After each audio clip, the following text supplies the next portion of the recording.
നമുക്കൊരു ഗംഭീര എക്സ്പീരിയൻസ് നൽകുന്ന ഒരു കൊറിയൻ സിനിമയെ പരിചയപ്പെടാം. അത്യാവശ്യം കണ്ണും മനസ്സും ഒക്കെ നിറയ്ക്കുന്ന ഒരു അടിപൊളി സിനിമ എന്ന് പറയാൻ സാധിക്കും. എന്തായാലും സിനിമയെ പറ്റി ഡീറ്റെയിൽ ആയിട്ട് അറിയുന്നതിന് മുന്നോടിയായിട്ട് ചാനൽ ആദ്യമായിട്ടാണ് കാണുന്നതെങ്കിൽ സബ്സ്ക്രൈബ് ചെയ്യാനും ഷെയർ ചെയ്യാനും എല്ലാം ഒന്ന് നിങ്ങൾ ശ്രമിക്കുക. ഓക്കെ, ഇനി സിനിമ നിങ്ങൾക്ക് എംസോണിൽ കാണാൻ സാധിക്കും. എംസോൺ പരിഭാഷ നടത്തിയിട്ടുള്ള ഒരു നമ്പർ എന്നുള്ളത് 2836 എന്നുള്ളത്. അതുപോലെ തന്നെ ഗോകുൽ SN എന്ന് പറയുന്ന ആളാണ് പരിഭാഷയും നടത്തിയിട്ടുണ്ടായിരുന്നത്. ഇനി സിനിമയുടെ പേര് പറയാം. സിനിമയുടെ പേര് you are so precious to me.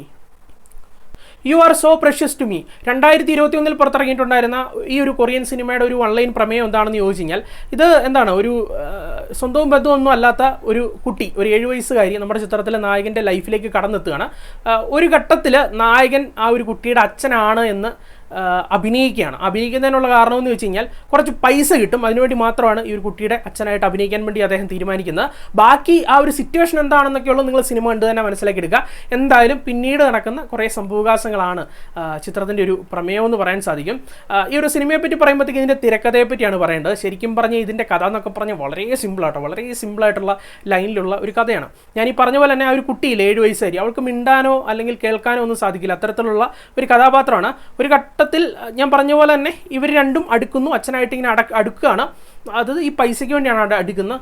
ഇതിനുശേഷം ഇവർ തമ്മിലുള്ള ഒരു ഇമോഷണൽ ബോണ്ടിങ് ഉണ്ട്. അത് സ്ഥിരക്കഥയിലൂടെ കൊണ്ടുപോയ വിധം എന്നുള്ളത് തീർച്ചയായിട്ടും നിങ്ങളെ ഓരോരുത്തരെയും ഫീൽ ചെയ്യിപ്പിക്കും എന്നുള്ളത് തന്നെയാണ് എൻ്റെ ഒരു വിശ്വാസം എന്നുള്ളത്. അല്ലെങ്കിൽ ഫീൽ ചെയ്യിപ്പിക്കും, ഞാൻ 100% പറയാണ്. അത്തരത്തിലുള്ള തിരക്കഥയാണ് ഈ ഒരു സിനിമയ്ക്കുള്ളിൽ നടത്തിയിട്ടുണ്ടായിരുന്നത്. അതുകൊണ്ട് തന്നെ സിനിമ തുടങ്ങി കുറച്ച് കഴിയുമ്പോഴത്തേക്കും നമ്മൾ ഇവരുടെ ഒരു ഭാഗമാകുകയാണ്. അല്ലെങ്കിൽ ഇവരിങ്ങനെ ഒരു ട്രാവൽ ചെയ്യുന്നതൊക്കെ കാണിക്കുന്നുണ്ട്. ആ ഒരു ടൈമിൽ നമ്മൾ അവരുടെ കൂട്ടത്തിലാണ്, അങ്ങ് പെട്ടുപോയൊരവസ്ഥയാണ്.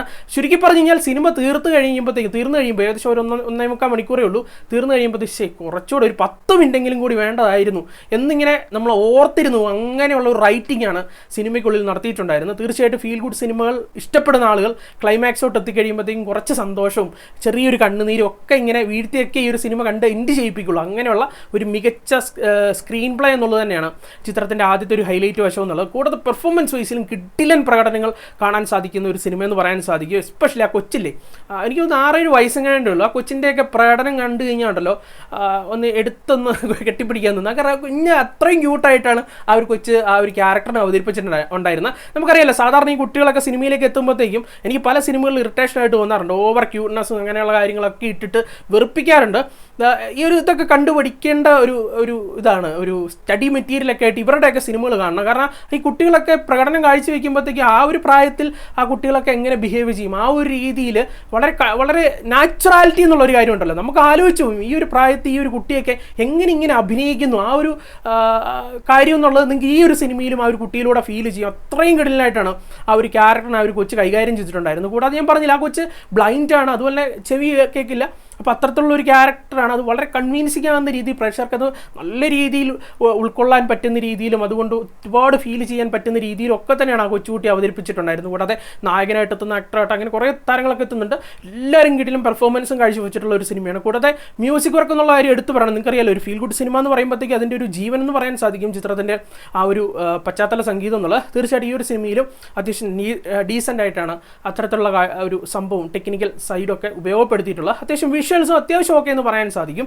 ഓവറോൾ പറയുമ്പോഴത്തേക്കും എന്നോട് ചോദിച്ചു കഴിഞ്ഞാൽ നിങ്ങൾക്ക് ഫീൽ ഗുഡ് സിനിമകൾ ഇഷ്ടമാണോ, തീർച്ചയായിട്ടും ധൈര്യമായിട്ട് നിങ്ങൾക്ക് കുടുംബവും കുട്ടികളൊക്കെ ആയിട്ടിരുന്ന് കാണാൻ സാധിക്കുന്ന ഒരു ഡീസൻറ്റ് ഫിലിം തന്നെയാണ് ഈ ഒരു you are so precious to me എന്നുള്ളത്. എന്തായാലും കണ്ടിട്ട് നിങ്ങളുടെ അഭിപ്രായങ്ങളൊക്കെ പങ്കുവെക്കുക. ഫാമിലി ആയിട്ടിരുന്ന് കാണാൻ സാധിക്കുന്ന ഒരു സിനിമയാണ്. എന്തായാലും ഈ ഒരു സിനിമയ്ക്ക് ഏറ്റവും കുറഞ്ഞത് ഒരു 7/10 ആണ് നൽകുന്നത്, 10/7. എന്തായാലും ആ ഒരു രണ്ടുപേരുടെ ലൈഫ് എന്തായിരുന്നു പിന്നീടെന്നുള്ളത് നിങ്ങൾ സിനിമ കണ്ട് തന്നെ മനസ്സിലാക്കി എടുക്കുക. എന്തായാലും നമുക്ക് മറ്റൊരു സിനിമയുടെ വിശേഷമായിട്ടാണ്. ടാറ്റ.